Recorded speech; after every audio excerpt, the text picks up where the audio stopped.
92%. That's the number a four-star admiral put on the record in front of the United States Senate. 92% of Iran's large warships gone. But here's what almost nobody's talking about, and it's the part that actually matters more than any single number. Two competing intelligence assessments came out within weeks of each other about Iran's missile stockpile specifically, and they don't agree even remotely. One says Iran is nearly out. The other says Iran still has 70% of what it started with. Somebody is wrong in figuring out who changes everything about how you should read this war going forward. So stick with this one, because by the end, you're going to understand exactly why EVAPORATED is doing a lot of heavy lifting in a headline and what the actual sourced, verifiable truth looks like underneath it. Let's start with where this all comes from, because the title claim isn't pulled from nowhere. On May 14th, CENTCOM Commander Admiral Brad Cooper testified before the Senate Armed Services Committee. The numbers he gave were genuinely staggering. He told the committee that before this operation, Iran's Air Force flew between 30 and 100 sorties a day. Today, in his words, that number is 0. He said, U.S. forces destroyed or rendered non-mission capable Iran's fixed-wing airfields, hangars, fuel storage, and munition stockpiles, and knocked out 82% of its air defense missile systems, along with the radar and command architecture tying them together. At sea, he said the U.S. destroyed 161 vessels across 16 classes of warships, effectively crippling the regime's ability to operate on the water at all. And here's a detail that should stop you cold, he said. The U.S. eliminated more than 90% of Iran's once massive inventory of over 8,000 naval mines. 8,000 mines, 90% gone. That's the kind of number that actually justifies a dramatic title, if it's accurate.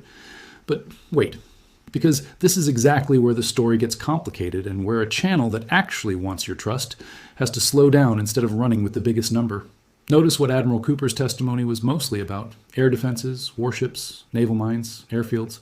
Notice what it wasn't specifically quantifying in that same breath: the actual ballistic missile stockpile itself, the thing this video's title is actually about. That's not an accident, and it's not me being pedantic. It's the single most important distinction in this entire story. Here's where it gets genuinely wild. On May 12th, just 2 days before Cooper's testimony, the New York Times published a report citing unnamed U.S. officials with access to a classified intelligence assessment. And that assessment said Iran had retained roughly 70% of its pre-war missile stockpile. 70%. Not evaporated, not gone. 70% still sitting there. The Washington Post published similar claims around the same time, also citing U.S. intelligence officials. Two major American newspapers, both citing government sources, both saying the missile stockpile was nowhere near destroyed. So how does a sitting CENTCOM commander respond to two of the biggest newspapers in the country, directly contradicting the story he's telling the Senate? 2 days after that Times report, testifying under oath before the Senate Armed Services Committee, Admiral Cooper called the reports not accurate. That's a real quote on the record in a congressional hearing. But here's the detail I need you to actually sit with, because it's the whole ballgame. He didn't offer a countervailing number. He said the reporting was wrong, and then didn't tell the Senate or the American public what the right number actually was. Let that sink in for a second, because I don't think it gets nearly enough attention. You have the top military official overseeing this entire war, under oath, disputing a specific number and refusing to replace it with a different specific number. That's not proof he's hiding something sinister. There could be completely legitimate classification reasons for that silence. But it's also not proof the assessment was actually wrong either. It's an open question. And treating it as closed in either direction, either Iran's missiles are gone or the 70% number is definitely right, would be dishonest. Let's dig into why even getting a clean number here is so genuinely hard. Because I think this is where a lot of coverage completely falls apart.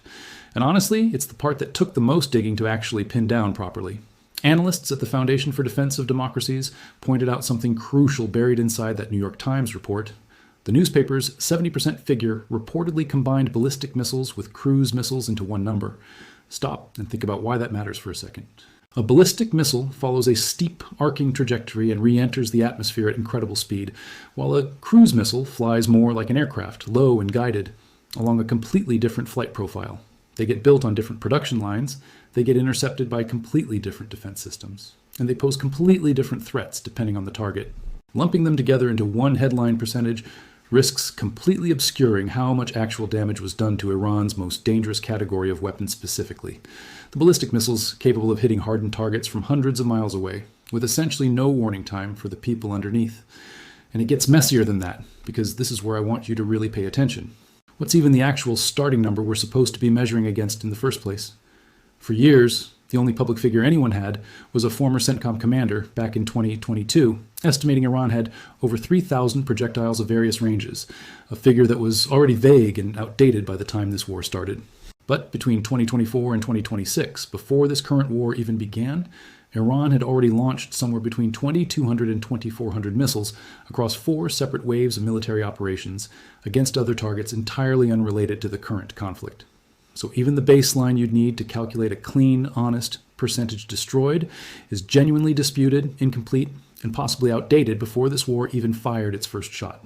Any percentage figure built on top of an uncertain baseline is, by definition, at least as uncertain as that baseline itself, no matter how confidently it gets repeated in a headline. Here's a number that I think is actually more useful than any single sweeping percentage, because it comes from a narrower, more verifiable slice of the picture, and it's worth walking through slowly. According to Israel's own military, the IDF, Iran possessed roughly 2,500 missiles, specifically capable of reaching Israel when this war began back in February. By April 5th, shortly before an earlier ceasefire took hold, an Israeli Air Force official estimated Tehran had just over 1,000 of those missiles left. Do that math with me for a second, out loud, because I think it actually clarifies more than any percentage on its own. 2,500 down to just over 1,000 is roughly a 60% reduction. That's genuinely massive, a huge hit to that specific category of long-range weapon. But it is not evaporation, not by any reasonable definition of that word. And notably, that IDF estimate is dramatically different from the New York Times' 70% retention figure, which would put Iran's remaining stockpile at a very different number entirely. So even among sources with real access to intelligence, government sources, allied military estimates, and sworn congressional testimony, you've got numbers that don't remotely agree with each other. And that disagreement itself is the most honest thing I can tell you about the actual state of Iran's missile force. Now let's talk about what Iran actually started this war with in raw numbers, because context here changes everything about how you should interpret any percentage you hear. And this is where a lot of viral claims completely fall apart the moment you check the actual baseline. According to an assessment from JINSA, published back in early March, Iran entered this war with roughly 2,000 medium-range ballistic missiles, the kind built specifically to reach Israel, plus a short-range ballistic missile stockpile estimated between 6,000 and 8,000 weapons, the kind aimed at U.S. bases and Iran's Arab neighbors closer to home. Read those two numbers again, because the gap between them matters. 2,000 medium-range weapons versus up to 8,000 short-range ones. That JINSA analysis made a genuinely important strategic point too. Iran's medium-range losses hurt it disproportionately because it started with far fewer of those specifically and developed them for the narrower mission of reaching Israel.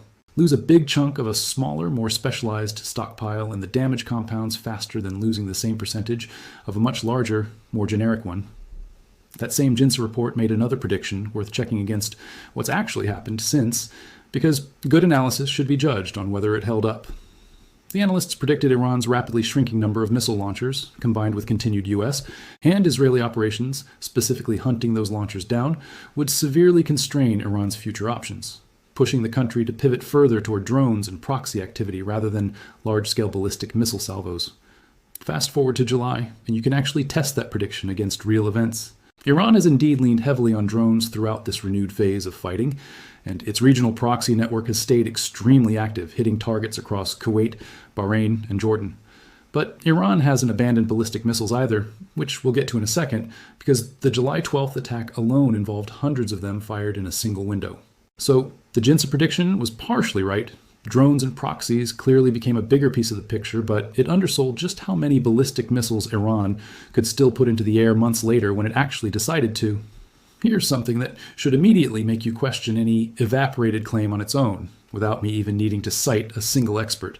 On July 12th, Iran's Revolutionary Guard launched what analysts described as the geographically broadest single night of attacks of this entire war, firing ballistic missiles and armed drones simultaneously at U.S. military installations across 4 separate countries: Qatar, Kuwait, Bahrain, and Jordan, while also separately targeting infrastructure at Oman's port of Duqm and striking a commercial container ship in the Gulf of Oman.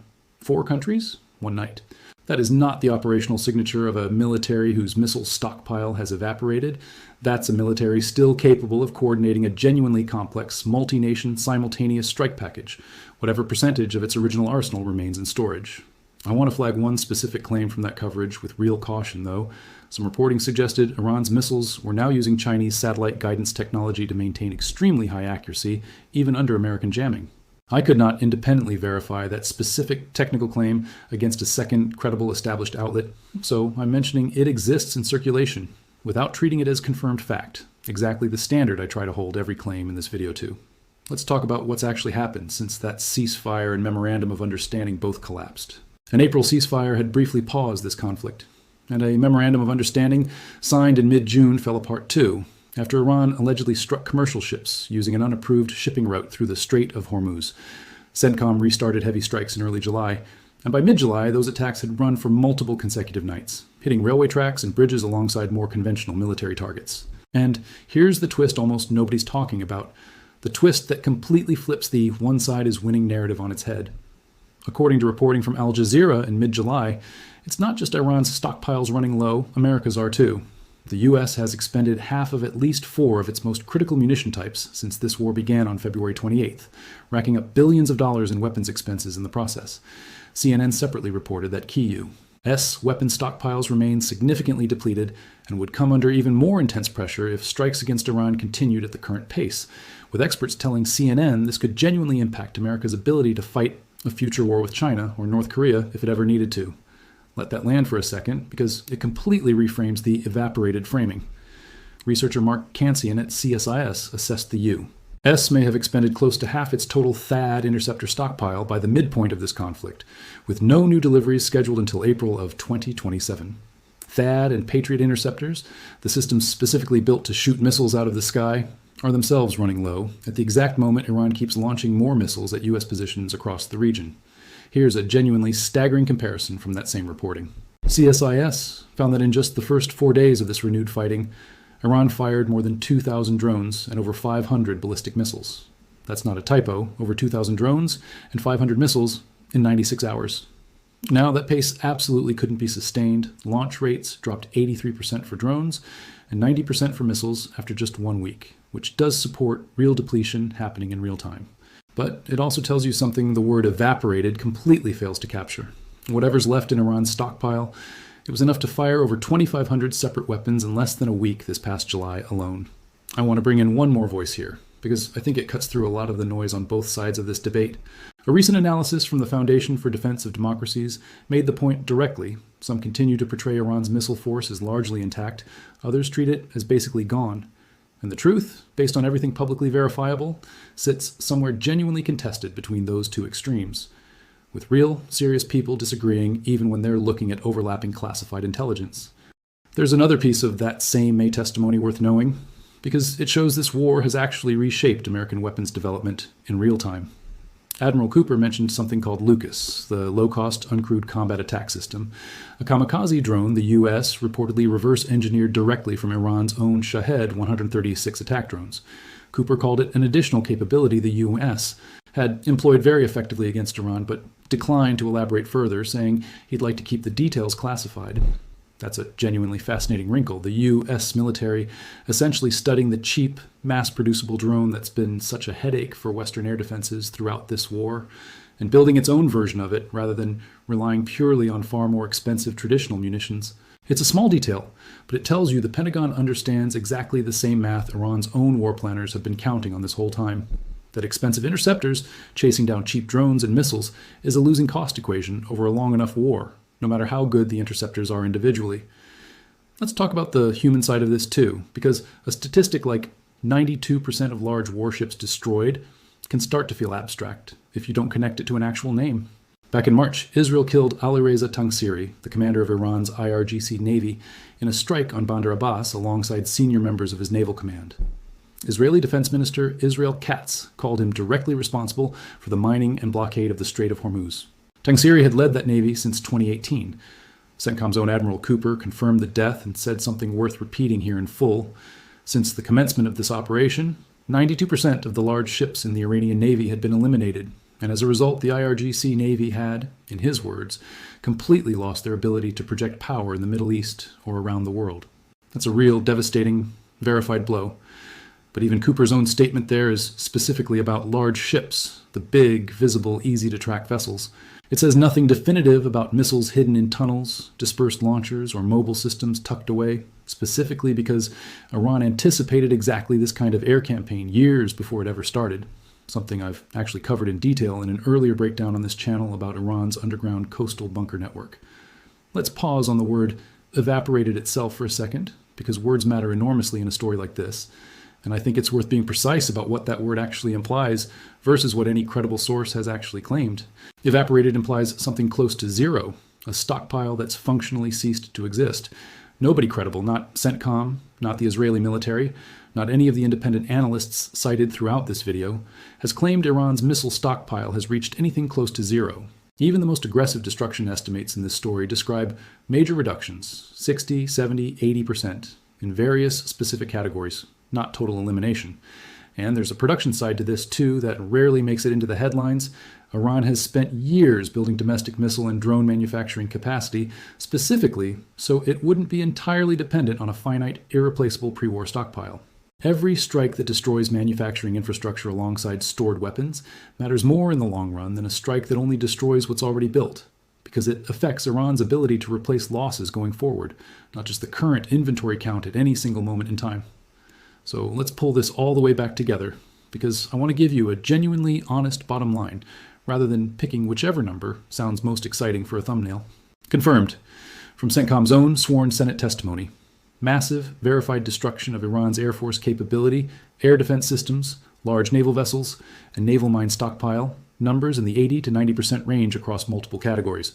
Confirmed from CENTCOM's own statement following the death of Tangsiri, 92% of Iran's large warships eliminated specifically. Confirmed from multiple independent outlets in July. Both Iran's and America's missile-related stockpiles are under genuine strain. This is not a one-sided story of total collapse on either end. Disputed and genuinely uncertain.